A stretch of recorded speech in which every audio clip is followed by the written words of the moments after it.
Kas teate seda tunnet, et mõni asi lihtsalt on nii õige, nii meant to be, et mõni kogemus kohe on selline, mis mingil teatud või veel täiesti teadmatul põhjusel mängib eluteel olulist rolli?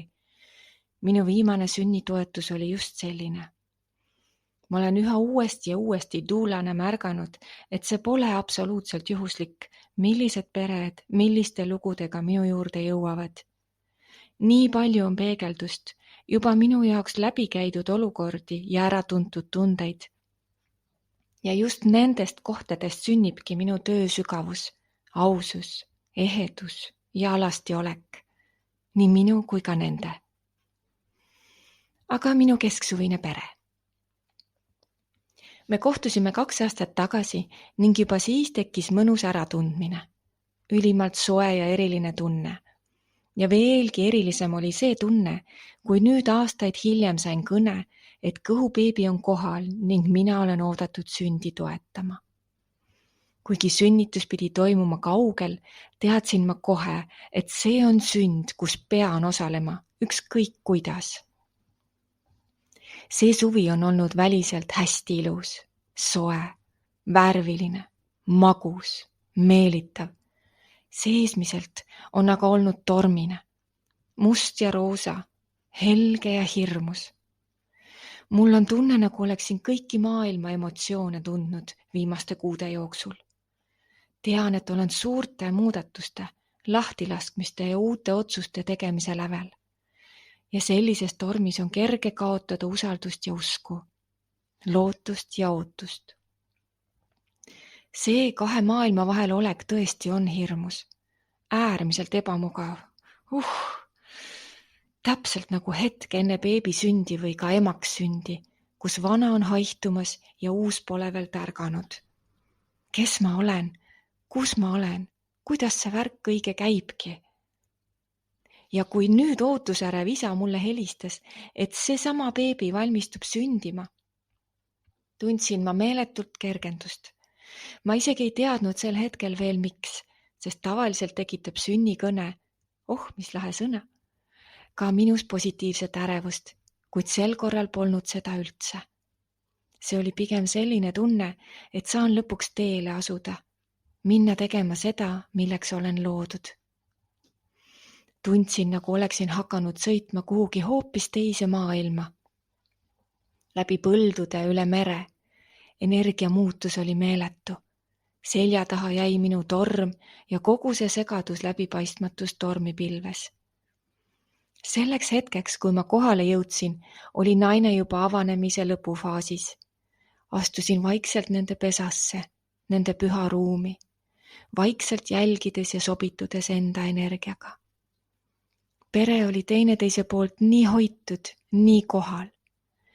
Ma oleksin justkui jälle täiesti teise dimensiooni maandunud.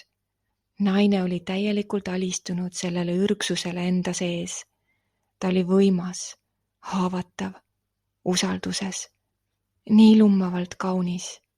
Ühel hetkel mesiselt mõmisedes ja juba järgmisel möirates, kasutades igat piiska oma toorest väest ja jõust. Hetk peale minu saabumist puhkesid looteveed ja tulid ka esimesed pressid. Ma olin täielikus kohalolus ja usalduses. Silitasin hellalt naise juuksepiiri ja selga, et ta pehmelt oma mehe käte vahele sulaks. Sünnituse energia on tohutult tugev ja tahaks öelda, et lausa käega katsutav. Ning kui sünnitusel on teadlikud inimesed ja naine teab, mida ta tahab, ta võtab vastutuse, siis on nii lihtne kas või õhust lugeda, mida ta vajab. Kust teda puudutada, mis sõnu lausuda, kuidas toetada. Sünnitus põhineb instinktidel. Beebi instinkt, kuidas sündida, naise instinkt, kuidas sünnitada ja teiste instinktid, kuidas toetada. Seal ei tohiks olla loogikat ega aega, millega võidu joosta. Ja tund aega hiljem see imeline hing sündiski, pehmelt oma isa käte vahele, armastuse rüppe. Ma jäin pere juurde veel mitmeks päevaks peale sündi. Ma ei ole seda kunagi varem teinud ja ma ei kujuta ette, kuidas üldse teisiti enam saakski. Vahet ei ole, kui mitu korda naine seda juba varem teinud ei oleks. On iga lapse sünd uus kogemus. Iga kord vajab ja väärib ta toetust, hoitust ja tähelepanu. Me kipume unustama, et lisaks vastsündinud titale on seal ka vastsündinud naine, kes on sama õrn ja tundlik kui beebi. Ma olen äärmiselt tänulik, et ma sain nii lähedalt ja toorelt näha neid sünnitusjärgseid päevi. Meelde tuletada, kui oluline on anda aega kehale taastumiseks ja kohanemiseks. Naise organismil on täiesti maagiline võime sünnitusjärgselt ülikiiresti taastuda, kui me vaid selleks võimaluse anname. Ja see võimalus tuleb vaid läbi puhkuse ja vastuvõetava armastuse. Kui tihti sa muidu ringi toimetad suur haav kõhus, mis mitu nädalat veritseb ning organid valedes kohtades asetsevad. 40 sünnitusjärgset päeva tõesti on püha aeg, mil naine peaks olema saaja rollis, sest ta nagunii juba on tingimusteta andmises. Ja kui need kaks tasakaalus ei ole, siis on vägagi lihtne tühjaks joosta. Põlisrahvad on olnud targad. Nad on teadnud, kui õrn on just sünnitanud naine. Et talle tuleb teha massaaži, pakkuda tervendavaid roogasid, kosutavaid jooke ja hoolitseda tema keha, hinge ja energeetika eest. Sest ta on just sünnitanud, just sündinud, täiesti avatud, laiali ja haavatav. Teda on vaja pühitseda uude rolli. Ja just seda ma tegingi. Füüsiliselt, vaimselt ja energeetiliselt. Ma olin terve see aeg nii suures andmises, aga samal ajal sain ka ise nii palju vastu. Ma ei tundnud kordagi väsimust. Lihtsad teod nagu oma aiaandidest tehtud toidud, värske allikavesi, päris Eesti saun ja toetavad sõnad keset imeilusat loodust täitsid mu hinge ja keha viisil, mida pole ammu kogenud.